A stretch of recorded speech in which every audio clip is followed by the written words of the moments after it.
The open മൈക്കിലേക്ക് നിങ്ങൾക്ക് സ്വാഗതം. നമസ്കാരം. പാർക്കിൻസൺസ് രോഗമുള്ളവരുടെ ഒരു വലിയ തലവേദനയാണ് രാവിലെ എഴുന്നേൽക്കുമ്പോഴുള്ള ആ ഒരു മരവിപ്പും ശരീരവേദനയും, അല്ലേ? അതെ, ദിവസത്തിന്റെ തുടക്കം തന്നെ അതോടെ പോകും. എന്നാൽ അതിനൊരു പരിഹാരമുണ്ടാക്കാൻ കഴിഞ്ഞാലോ? ഇന്ന് നമ്മൾ സംസാരിക്കാൻ പോകുന്നത് ഡോക്ടർ സാറാ മിച്ചൽ എന്നൊരു വിദഗ്ധരുടെ കണ്ടെത്തലുകളെക്കുറിച്ചാണ്. അവർ ഏകദേശം 18 വർഷമായി ഈ മേഖലയിൽ പ്രവർത്തിക്കുന്ന ഒരാളാണ്. അതെ, ഉറങ്ങുന്നതിന് മുൻപ് വെറും 7 മിനിറ്റ് കൊണ്ട് ചെയ്യാൻ കഴിയുന്ന ഒരു ദിനചര്യയിലൂടെ രാവിലത്തെ ഈ ബുദ്ധിമുട്ടുകൾ എങ്ങനെ ഗണ്യമായി കുറയ്ക്കാമെന്നാണ് നമ്മൾ പരിശോധിക്കുന്നത്. നമ്മുടെ ഇന്നത്തെ ദൗത്യം ലളിതമാണ്. ഈ 7 മിനിറ്റിനുള്ളിൽ ഒളിഞ്ഞിരിക്കുന്ന ശാസ്ത്രം എന്താണെന്ന് കണ്ടെത്തുക, അതെങ്ങനെ നിങ്ങളുടെ ജീവിതം മാറ്റിമറിച്ചേക്കാമെന്ന് മനസ്സിലാക്കുക. തീർച്ചയായും. വൈദ്യശാസ്ത്രത്തിൽ നമ്മളിതിനെ ഏർലി മോർണിംഗ് ഡിസ്റ്റോണിയ എന്നൊക്കെയാണ് പറയാറ്, അല്ലേ? അതെ, മോർണിംഗ് അക്കിനീഷ്യ എന്നും പറയും.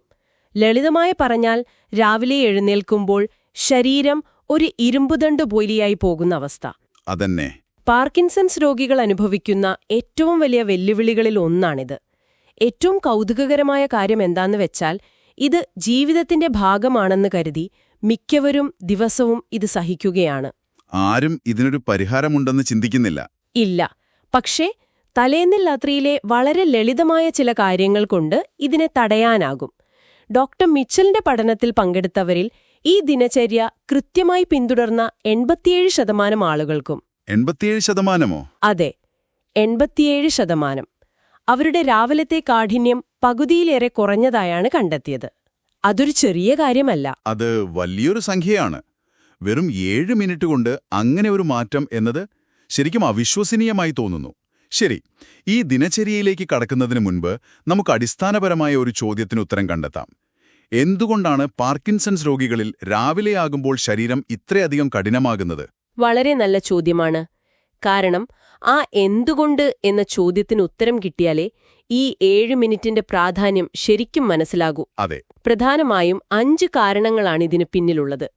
ഒന്നാമത്തേതും ഏറ്റവും പ്രധാനപ്പെട്ടതും മരുന്നുകളുടെ സ്വാധീനം കുറയുന്നതാണ്. അതായത് ലെവോഡോപ്പ പോലുള്ള മരുന്നുകൾ. അതെ. വൈകുന്നേരം കഴിക്കുന്ന മരുന്നുകളുടെ ശക്തി രാത്രി മുഴുവൻ നീണ്ടു നിൽക്കില്ല. പുലർച്ചെയാകുമ്പോഴേക്കും അതിന്റെ ഫലം കുറഞ്ഞ് തലച്ചോറിലെ ഡോപ്പമിന്റെ അളവ് ഏറ്റവും താഴ്ന്ന നിലയിലായിരിക്കും. ഡോപ്പമിനാണല്ലോ നമ്മുടെ ചലനങ്ങളെ നിയന്ത്രിക്കുന്ന സ്വിച്ച്. കൃത്യമായി പറഞ്ഞാൽ അതുതന്നെ. അത് കുറയുമ്പോൾ പേശികൾ മുറുകിപ്പിടിക്കാൻ തുടങ്ങും. അപ്പം നമ്മൾ ഏകദേശം 8-10 മണിക്കൂർ മരുന്നിന്റെ സംരക്ഷണമില്ലാതെയാണ് ഉറങ്ങുന്നത്. പക്ഷെ അതുകൊണ്ട് മാത്രം ശരീരം ഇത്രയധികം കഠിനമാകുമോ? നമ്മൾ മണിക്കൂറുകളോളം ഒരേ രീതിയിൽ അനങ്ങാതെ കിടക്കുകയാണല്ലോ. അതും ഒരു വലിയ ഘടകമല്ലേ? അതെ, നിങ്ങൾ പറഞ്ഞതാണ് രണ്ടാമത്തെ പ്രധാന കാരണം. ദീർഘനേരത്തെ നിശ്ചലാവസ്ഥ. രാത്രിയിൽ 6 മുതൽ 8 മണിക്കൂർ വരെ ശരീരം വലിയ ചലനങ്ങളില്ലാതെ ഇരിക്കുന്നത് പേശികളെയും സന്ധികളെയും മുറുക്കമുള്ളതാക്കുന്നു. ശരിയാണ്. മൂന്നാമതായി, ഉറക്കത്തിൽ, പ്രത്യേകിച്ച് അതിരാവിലെ നമ്മുടെ ശരീര താപനില സ്വാഭാവികമായും കുറയും. ഈ തണുപ്പ് പേശികൾ സങ്കോചിക്കാൻ കാരണമാക്കും. ഓക്കെ, അപ്പോൾ ഡോപ്പമിൻ കുറയുന്നു, ശരീരം മണിക്കൂറുകളോളം അനങ്ങുന്നില്ല, ഒപ്പം തണുക്കുകയും ചെയ്യുന്നു. ഈ 3 തന്നെ ധാരാളമാണ്. ഇനിയുമുണ്ടോ കാരണങ്ങൾ? ഇനിയുമുണ്ട്. നാലാമത്തേത് നമ്മുടെ ശരീരത്തിനകത്ത് നടക്കുന്ന ചില രാസപ്രവർത്തനങ്ങളാണ്. അതായത് ഇൻഫ്ലമേഷൻ അല്ലെങ്കിൽ വീക്കം സൂചിപ്പിക്കുന്ന ചില ഘടകങ്ങൾ പുലർച്ചെ കൂടുന്നതായി പഠനങ്ങൾ കാണിക്കുന്നുണ്ട്. അത് വേദന കൂട്ടുമല്ലോ, അല്ലേ? തീർച്ചയായും. വേദനയും കാഠിന്യവും വർദ്ധിപ്പിക്കും. അവസാനമായി 5ാമത്തെ കാരണം ഉറക്കത്തിന്റെ നിലവാരക്കുറവാണ്. പാർക്കിൻസൺസുമായി ബന്ധപ്പെട്ട ഉറക്കപ്രശ്നങ്ങൾ കാരണം പലർക്കും നല്ല ഉറക്കം കിട്ടില്ല. ശരീരം ശരിയായി റീചാർജ് ആകാതെ വരുമ്പോൾ അത് പേശികളിലെ പിരിമുറുക്കം കൂട്ടുകയുള്ളൂ. ഈ 5 കാരണങ്ങൾ കേൾക്കുമ്പോൾ തന്നെ രാവിലെ എഴുന്നേൽക്കാൻ എന്തുകൊണ്ട് ഇത്ര ബുദ്ധിമുട്ടാണെന്ന് വ്യക്തമാണ്. അപ്പോ ഡോക്ടർ മിച്ചിലിന്റെ ഈ 7 മിനിറ്റ് ദിനചര്യ ഈ ഓരോ വെല്ലുവിളികളെയും എങ്ങനെയാണ് നേരിടുന്നത് എന്ന് നോക്കാം. അതെ, പ്രശ്നം വരുന്നതിന് മുൻപേ അതിനെ തടയുക എന്നൊരു പുതിയ സമീപനമാണിത്. ശരി, നമുക്ക് ആ ദിനചര്യയിലേക്ക് കടക്കാം. ഉറങ്ങാൻ പോകുന്നതിന് ഏകദേശം 30-45 മിനിറ്റ് മുൻപാണിത് ചെയ്യേണ്ടത്. ആദ്യത്തെ ഘട്ടം 2 മിനിറ്റ് നേരത്തെ സ്ട്രെച്ചിംഗ് ആണ്. ഇത് ജിമ്മിൽ ചെയ്യുന്നത് പോലെയുള്ള കഠിനമായ സ്ട്രെച്ചിംഗ് അല്ല. വളരെ സൗമ്യമായി രാത്രിയിൽ ഏറ്റവും കൂടുതൽ മുറുകാൻ സാധ്യതയുള്ള പേശികളെ ഒന്ന് അയച്ചെടുക്കുക, അത്രയുള്ളൂ. ഓക്കെ, അപ്പൊ അതെങ്ങനെയാണ് ചെയ്യേണ്ടത്? വളരെ ലളിതമാണ്. കൈകൾ മുകളിലേക്കുയർത്തി നല്ലൊരു ദീർഘശ്വാസമെടുത്ത് 5 സെക്കൻഡ് പിടിക്കുക. ഇത് 3 തവണ. ഓക്കെ. പിന്നെ കഴുത്ത് സാവധാനം എല്ലാ വശത്തേക്കും ചലിപ്പിക്കുക.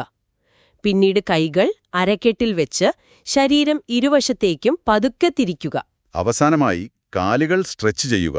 അതും നിന്നുകൊണ്ടോ ഇരുന്നുകൊണ്ടോ ചെയ്യാമല്ലോ. അതെ, ഇത്രയുള്ളൂ. ഇതിന്റെ ലക്ഷ്യം പേശികളിൽ കെട്ടിക്കിടക്കുന്ന പിരിമുറുക്കം കുറയ്ക്കുക, രക്തയോട്ടം മെച്ചപ്പെടുത്തുക എന്നതാണ്. അടുത്ത ഘട്ടം പ്രോഗ്രസീവ് മസിൽ റിലാക്സേഷനാണ്.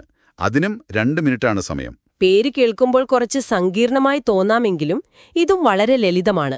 അതെ, ശരീരത്തിലെ ഓരോ പേശി ഗ്രൂപ്പുകളെയും, അതായത് കാൽവിരലുകൾ മുതൽ തുടങ്ങി മുഖത്തെ പേശികൾ വരെ, ഓരോന്നായി 5 സെക്കൻഡ് നേരം ശക്തിയായി മുറുക്കി പിടിക്കുക. എന്നിട്ട് പൂർണ്ണമായും അയച്ചുവിടുക. ഇതിനു പിന്നിലെ ശാസ്ത്രം വളരെ രസകരമാണ്.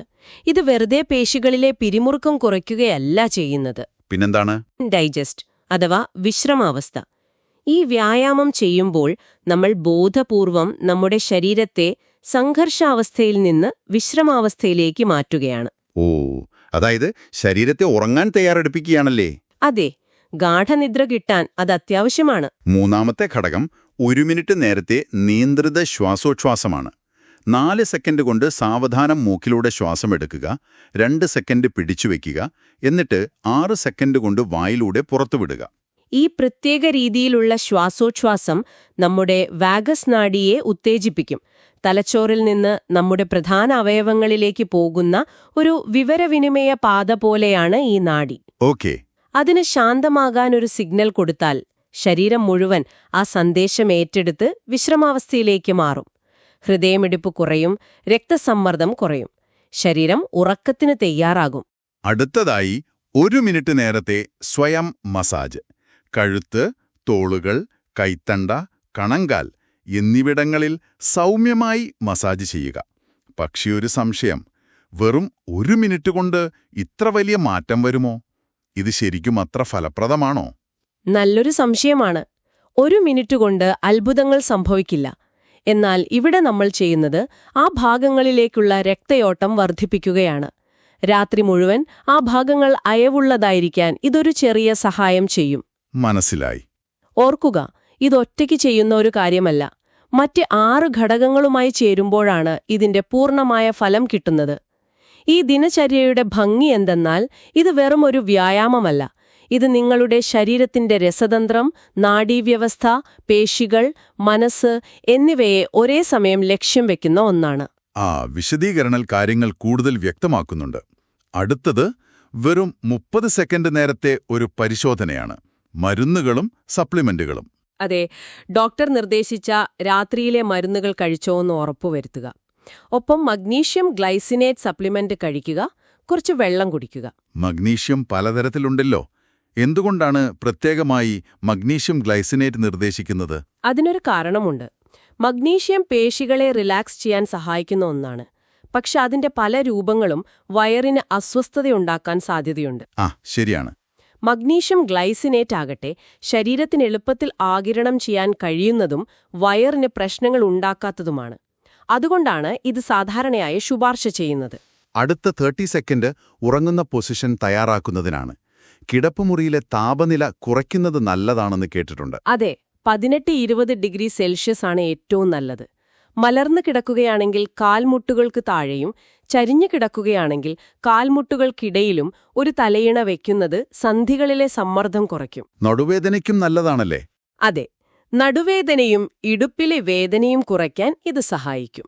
ഇനി അവസാനത്തെ 30 സെക്കൻഡ്. ഇത് ശാരീരികമായ ഒരു കാര്യമല്ല, മറിച്ച് മാനസികമായ ഒന്നാണ്. നന്ദി പറയലും ലക്ഷ്യം നിർണയിക്കലും. അതെ, കിടന്നുകൊണ്ട് ആ ദിവസം നിങ്ങൾക്ക് നന്ദി തോന്നിയ 3 ചെറിയ കാര്യങ്ങളെക്കുറിച്ച് ചിന്തിക്കുക. എന്നിട്ടോ അടുത്ത ദിവസം രാവിലെ വളരെ എളുപ്പത്തിൽ വേദനയില്ലാതെ എഴുന്നേൽക്കുന്നതായി മനസ്സിൽ കാണുക. ഒരു നിമിഷം. അപ്പോൾ നമ്മുടെ ചിന്തകൾക്ക് പോലും രാവിലെ എഴുന്നേൽക്കുന്നതിനെ സ്വാധീനിക്കാൻ കഴിയുമെന്നാണോ പറയുന്നത്? അത് അവിശ്വസനീയമായി തോന്നാമെങ്കിലും ഇതിന് പിന്നിൽ ന്യൂറോപ്ലാസ്റ്റിസിറ്റി എന്നൊരു ശാസ്ത്രീയ തത്വമുണ്ട്. ന്യൂറോപ്ലാസ്റ്റിസിറ്റി ലളിതമായി പറഞ്ഞാൽ നമ്മുടെ തലച്ചോറിന് പുതിയ വഴികൾ പഠിക്കാനും സ്വയം മാറാനുമുള്ള കഴിവുണ്ടെന്നാണ് ഇത് പറയുന്നത്. നിങ്ങൾ എല്ലാ ദിവസവും രാവിലെ എളുപ്പത്തിൽ എഴുന്നേൽക്കുന്നതായി മനസ്സിൽ കാണുമ്പോൾ ആ ചലനങ്ങൾക്കായി നിങ്ങളുടെ തലച്ചോറിനെ നിങ്ങൾ മുൻകൂട്ടി തയ്യാറാക്കുകയാണ്. ഒരു കായികതാരം മത്സരത്തിനു മുൻപ് വിജയിക്കുന്നതായി മനസ്സിൽ കാണുന്നതുപോലെ. അതെ, അത് തന്നെ. അപ്പോൾ നമ്മൾ കണ്ടത് ശരീരത്തെയും മനസ്സിനെയും ഒരുപോലെ തയ്യാറെടുപ്പിക്കുന്ന ഒരു സമ്പൂർണ്ണ ദിനചര്യയാണ്. ശരി, ഈ സിദ്ധാന്തങ്ങളെല്ലാം കേൾക്കാൻ നല്ലതാണ്. പക്ഷെ യഥാർത്ഥ ജീവിതത്തിൽ ഇത് ആളുകളെ സഹായിച്ചിട്ടുണ്ടോ? തീർച്ചയായും. മാർഗരറ്റ് എന്ന 72-കാരിയുടെ അനുഭവം നോക്കാം. അവർക്ക് രാവിലെ കട്ടിലിൽ നിന്ന് എഴുന്നേറ്റ് വസ്ത്രം മാറാൻ ഏകദേശം 45 മിനിറ്റ് എടുത്തിരുന്നു. അത്രയും സമയമോ? അതെ. ഈ ദിനചര്യ തുടങ്ങി ഒരു മാസത്തിനുള്ളിൽ ആ സമയം 20 മിനിറ്റായി കുറഞ്ഞു. അവർക്ക് സ്വയം പ്രഭാതഭക്ഷണം ഉണ്ടാക്കാൻ പറ്റി. അതവർക്ക് നൽകിയ സന്തോഷം വളരെ വലുതായിരുന്നു. മറ്റൊരാളാണ് ഡേവിഡ്. അദ്ദേഹത്തിന്റെ അനുഭവം കുറച്ചുകൂടി വൈകാരികമാണെന്ന് തോന്നുന്നു. അതെ. എല്ലാ ദിവസവും രാവിലെ എഴുന്നേൽക്കാൻ അദ്ദേഹത്തിന് ഭാര്യയുടെ സഹായം വേണമായിരുന്നു. അതൊരു വലിയ മാനസിക വിഷമമായിരുന്നു അദ്ദേഹത്തിന്. ശരിയാണ്. ഈ ദിനചര്യ തുടങ്ങി ഏതാനും ആഴ്ചകൾക്കുള്ളിൽ അദ്ദേഹത്തിന് തനിയെ എഴുന്നേൽക്കാൻ സാധിച്ചു. ഒരു ദിവസം രാവിലെ ഭാര്യ എഴുന്നേൽക്കുമ്പോൾ ഡേവിഡ് അടുക്കളയിൽ ചായ ഉണ്ടാക്കി കാത്തിരിക്കുകയായിരുന്നു. അത് കേൾക്കുമ്പോൾ തന്നെ ഒരു സന്തോഷം. അത് അദ്ദേഹത്തിന്റെ ആത്മവിശ്വാസം തന്നെ തിരികെ നൽകിയിട്ടുണ്ടാകും. തീർച്ചയായും. അത് വെറും ശാരീരികമായൊരു മാറ്റമായിരുന്നില്ല, മാനസികമായൊരു വിജയമായിരുന്നു. പട്രീഷ്യ എന്ന സ്ത്രീയുടെ വേദന 70% കുറഞ്ഞു എന്ന് പറയുന്നുണ്ടല്ലോ. അതെ. അവരുടെ കാൽവിരലുകൾ വേദനിച്ച് മടങ്ങുന്ന അവസ്ഥയുണ്ടായിരുന്നു. അതിൽ വലിയൊരു മാറ്റം വന്നു. ഈ അനുഭവങ്ങൾ കേൾക്കുമ്പോൾ ഇത് വെറുമൊരു വ്യായാമമല്ല, മറിച്ച് ജീവിത നിലവാരം തന്നെ മെച്ചപ്പെടുത്താൻ സഹായിക്കുന്ന ഒന്നാണെന്ന് വ്യക്തമാണ്. ശരിയാണ്. എന്നാൽ ഇത് തുടങ്ങുമ്പോൾ ആളുകൾക്ക് ചില സംശയങ്ങൾ സ്വാഭാവികമായും ഉണ്ടാകാം. ഉദാഹരണത്തിന്, വൈകുന്നേരം ചിലപ്പോൾ വല്ലാത്ത ക്ഷീണമായിരിക്കും. ഈ 7 മിനിറ്റ് ചെയ്യാൻ പോലും വയ്യാത്ത അവസ്ഥ വന്നാൽ എന്തു ചെയ്യും? അതൊരു പ്രധാനപ്പെട്ട ചോദ്യമാണ്. അങ്ങനെയുള്ള ദിവസങ്ങളിൽ മുഴുവനായി ഒഴിവാക്കുന്നതിന് പകരം ആദ്യത്തെ 3 ഘടകങ്ങൾ മാത്രം ചെയ്യുക: സ്ട്രെച്ചിങ്, മസിൽ റിലാക്സേഷൻ, ശ്വാസോച്ഛ്വാസം. അതിന് വെറും 5 മിനിറ്റ് മതിയല്ലോ. അതെ. ഒന്നും ചെയ്യാതിരിക്കുന്നതിനേക്കാൾ എത്രയോ നല്ലതാണത്. സ്ഥിരതയാണ് ഏറ്റവും പ്രധാനം. ഫലം കണ്ടു തുടങ്ങാൻ ഏകദേശം എത്ര സമയമെടുക്കും? എല്ലാവർക്കും പെട്ടെന്ന് ഫലം കിട്ടണമെന്നായിരിക്കുമല്ലോ. സാധാരണയായി ഒരാഴ്ചയ്ക്കുള്ളിൽ ചെറിയ മാറ്റങ്ങൾ കണ്ടു തുടങ്ങാം. പക്ഷെ കാര്യമായ പുരോഗതിക്ക് ഒരു 3-4 ആഴ്ചയെങ്കിലും കാത്തിരിക്കേണ്ടി വരും. ഇനി ഒരു മാസം കൃത്യമായി ചെയ്തിട്ടും കാര്യമായ ഒരു ഫലവും കിട്ടിയില്ലെങ്കിലോ? അപ്പോൾ എന്തു ചെയ്യും? അങ്ങനെയെങ്കിൽ ഉടൻ തന്നെ നിങ്ങളുടെ ന്യൂറോളജിസ്റ്റുമായി സംസാരിക്കണം. ചിലപ്പോൾ രാത്രിയിൽ കഴിക്കുന്ന മരുന്നുകളുടെ ഡോസിലോ സമയത്തിലോ മാറ്റം വരുത്തേണ്ടി വന്നേക്കാം. മറ്റുറക്ക പ്രശ്നങ്ങൾ ഉണ്ടോ എന്നും പരിശോധിക്കണമല്ലേ? ആന്തരിക വടിയല്ല, മറിച്ച് ചികിത്സയുടെ ഒരു ഭാഗം മാത്രം. അതെ. ഈ 7 മിനിറ്റിന് പുറമെ ഇതിന്റെ ഫലം മെച്ചപ്പെടുത്താൻ സഹായിക്കുന്ന മറ്റു ചില ജീവിതശൈലി മാറ്റങ്ങൾ കൂടി ഡോക്ടർ മിച്ചൽ നിർദ്ദേശിക്കുന്നുണ്ട് അല്ലേ? തീർച്ചയായും. എല്ലാ ദിവസവും ഏകദേശം ഒരേ സമയം ഉറങ്ങുകയും ഉണരുകയും ചെയ്യുക. കിടപ്പുമുറി പൂർണ്ണമായും ഇരുണ്ടതും ശാന്തവുമാക്കുക. വൈകുന്നേരം കാപ്പിയും ചായയുമൊക്കെ ഒഴിവാക്കുന്നതും നല്ലതായിരിക്കും. അതെ. വൈകുന്നേരം 6 മണിക്ക് ശേഷം കാപ്പി, ചായ, മദ്യം എന്നിവ ഒഴിവാക്കുക. പിന്നെ ഉറങ്ങുന്നതിന് 1 മണിക്കൂർ മുൻപ് മൊബൈൽ ഫോണും ലാപ്ടോപ്പും മാറ്റിവെച്ച് പുസ്തകം വായിക്കുകയോ ശാന്തമായ സംഗീതം കേൾക്കുകയോ ചെയ്യുന്നത് നല്ല ഉറക്കം കിട്ടാൻ സഹായിക്കും. ഇതെല്ലാം കേൾക്കാൻ കൊള്ളാം. പക്ഷേ ഒരു പുതിയ ശീലം തുടങ്ങാൻ മിക്കവർക്കും ബുദ്ധിമുട്ടാണ്. എങ്ങനെയാണ് ഒരാൾക്ക് ഇത് ജീവിതത്തിന്റെ ഭാഗമാക്കി മാറ്റാൻ കഴിയുക? അതിന് ഡോക്ടർ മിച്ചൽ 4 ആഴ്ചത്തെ ഒരു പ്ലാൻ തന്നെ നിർദ്ദേശിക്കുന്നുണ്ട്. ഇത് കാര്യങ്ങൾ വളരെ എളുപ്പമാക്കും. ഓക്കെ, അതെന്താണ്? ആദ്യത്തെ ആഴ്ച നിങ്ങളുടെ ലക്ഷ്യം 1 മാത്രമായിരിക്കണം. എല്ലാ ദിവസവും മുടങ്ങാതെ ഈ 7 മിനിറ്റ് ചെയ്യുക. അത് എത്ര നന്നായി ചെയ്യുന്നു എന്നതിലല്ല, മറിച്ച് ചെയ്യുന്നുണ്ടോ എന്നതിൽ മാത്രം ശ്രദ്ധിക്കുക. ശരി. 1-ാമത്തെ ആഴ്ച ശീലമാക്കുന്നതിൽ ശ്രദ്ധിച്ചോ? 2-ാമത്തെ ആഴ്ചയോ? 2-ാമത്തെ ആഴ്ച ഓരോ ഘടകവും കൂടുതൽ ശ്രദ്ധയോടെയും കൃത്യതയോടെയും ചെയ്യാൻ ശ്രമിക്കുക. ഓരോ ചലനത്തിലും കൂടുതൽ ശ്രദ്ധ കേന്ദ്രീകരിക്കുക. 3-ാമത്തെ ആഴ്ചയിൽ എന്താണ് മാറ്റം വരുത്തേണ്ടത്? 3-ാമത്തെ ആഴ്ച ഈ ദിനചര്യയെ നിങ്ങളുടെ ശരീരത്തിനനുസരിച്ച് മാറ്റങ്ങൾ വരുത്താനുള്ള സമയമാണ്.